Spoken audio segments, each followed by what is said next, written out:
السلام عليكم ورحمة الله وبركاته. وأنا السلام ولا الله دمان أدونك بالكستا كجوجتين ما أنت قضية ضمرت تقوم مهد علنايا إن ولا لي وحرا هذا مهد سنتين ما أنت محاربة فيديو عن لبع شكور سوق لي وعربي أنك سوق لي أي قصة كدبت تمد qisadaas oo ka daba timid waxay ahayd video wuxuu ku saabsanaa marka hore aan carabiga ku hadlayay gabar aan isnaqaano oo reerahan dadka reer carbeedka ah waxay ugu tiri ciyaalkiisan ula macaamil waa garan laahay maanta qolalkii lagu xiran yahay maanta computer iyo wax daarana gacanta lagu haystaa sida uu la dhaqmo ma garanayo waxaan ku sameeyay ma garanayo maxaa sameeyay walaalahay macaanay adiga ciyaalkii ka kala weynaadeen maxay ugu la talinaysaa markaas aniga waxaan kula talinayo videoga aan ku duubay waxay ahayd ilmaha dhageysta ilmaha la sheekaysta ilmaha sirtooda ka warhaaya ilaa yaraanta ku bilaab waxaad ogaataan cunuga inta kasto dhar la egyahay inta kasto xabadka la egyahay ilma aqligooda aad u yareerihiin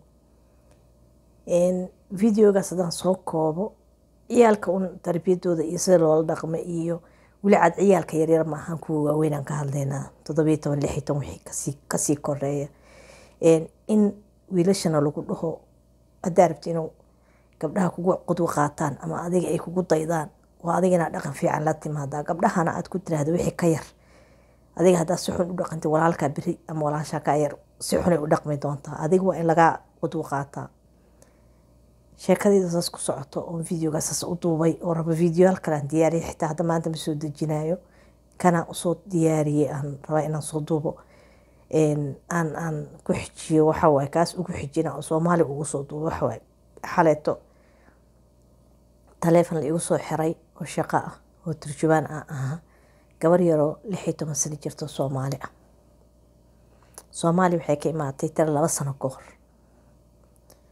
waxay tiri aabahay halkan uu joogi jiray halkan wiligiis joogay ani iyo hooyaday iyo 2 gabdhood oo naga yar baan nala keenay dalka nala keenay waxay tiri aabahay wuxuu bilaabay inuu albaabka ka bixina qofa fiirnina telefoon idima keenayo computer ma jiro xagga ma jiro TV ma jiro wax kasta waa xaraan wax kasta waa sidan waxay tiri dirshada xitaa fiirinino oo gaar heer ah iskuulkan tagnaytir waa soo noqonaa teeda kale dhibaatada ugu weyn waa xitaa anaga Soomaalida haysata bildin dhan waxaan degaynaa meel dhan oo wada Soomaali ah markaas waxa leedahay cunugina neefsan wuxuu neefsada dhowcile dariskeeda oo imaanaa u sheekaynayay oo dhahay maxaa dhaca telefoon meestid maxaa dhaca computer gu yaalma guri kuma yaal laptop ma haysatid oo maxay tahay dhibaatadaas oo ma haysatid maxay ahayd TV gurigiina ma yaala TV ma daawatiin baha oo laptop ma bilhid ba adiga ha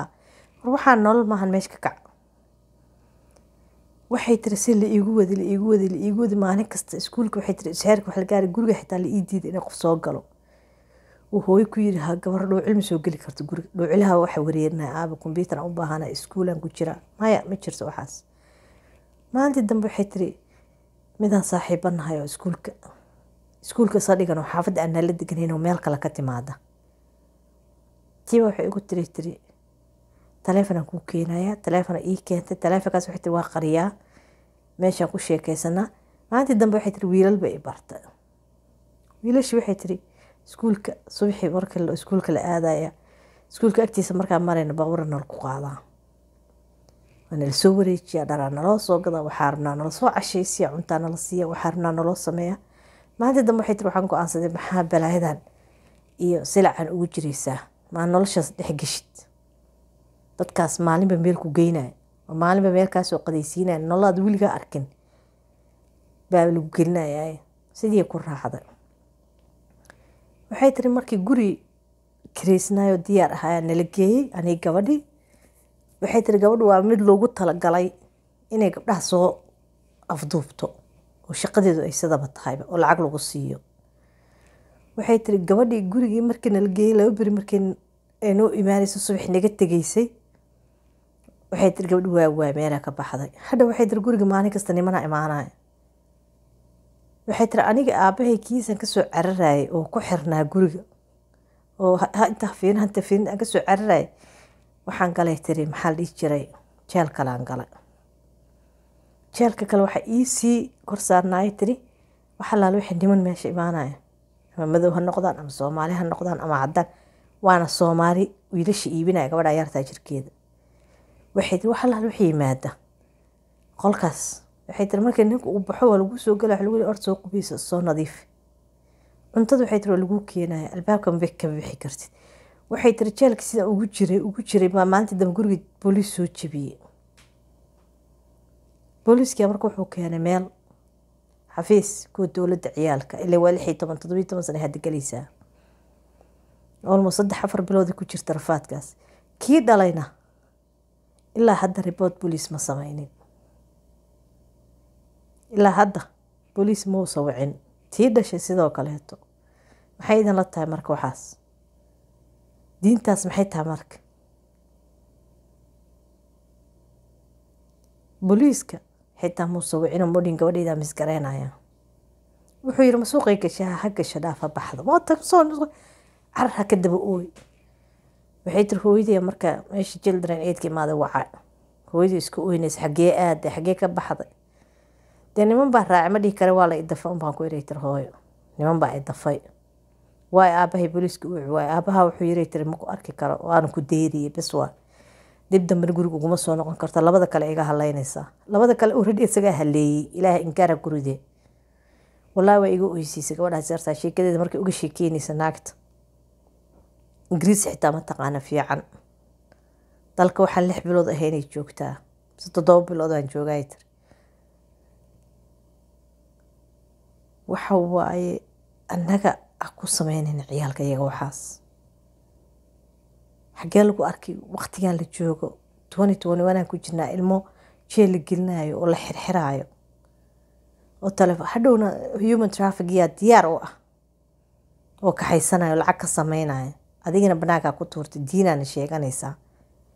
ilaahay jahannamaha ku geeyo. intaas ilaahay ka bariyay ilaa xal intaas ilaahay ka bariyay. sheekh isku sheegan ninka ah. sheekh wuxuu ku ogyahay malaha diini. ilmaha walaalayaalow ilmaha tartiib ha loola dhaqmo siiba gabdhaha la ilaaliyo. gabdhaha yarka ha la ilaaliyo. gabdhii waa naga dhumooyaan way sii socdaan. hadhowta waxaa leeyahay waxay noqdeen suuqay galeen oo xaggay mareen. tii gabadheeda la waayana booliis ma waceyso. waxay ka cabsanayaan la dhaho gabadheeda suuqa gashay waxay shoonaysaa. asagina wuxuu leeyahay suuqatay gashay ha tagtay dhaaf gaalada ha ka haystaane. aabii hooy miya kuwaas diinta dhigtay maxay tahay in ilmahayaga aan sii deyno suuq sii deyno. ilaaha laga boqo. waxaa sameynaysiin joojiyo ilmaha la ilaaliyo. gabadha yarta hadda waa la shaqeynayaa. maanta xitaa inay soo wacaan ahayd inay soo wicin. beriyaan sugayaa. haddii kowa nolol loo diyaarinayo ma rabay tiri inaan ku noqdo dib dambe ugu noqdo guriga aabbahay hooyaday. inaan ka warhayo hooyaday waa rabaa bay tiri mararka qaarkood laakiin dib dambe inaan argiisa arka ma rabay tiri ninkaas aaba ku sheega ah.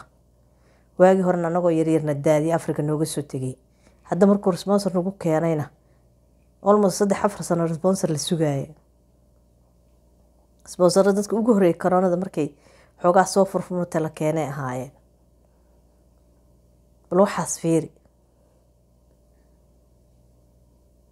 dad nooma harsana. inta noo joogtan anagaa dilayno. wiilashin xabada nooga dhamaadeen gabdhihiina guryaha laga wada ceeriyay. oo suuqi rag baa iibsaday oo lacag ka qaadanayo kuwa iyaga la mid ah Soomaali ah oo naago ay dhashay. khayr isku ognahay gabdhaha la ilaaliyo. Assalaamu calaykum waraxmatullaahi wabarakaatuh.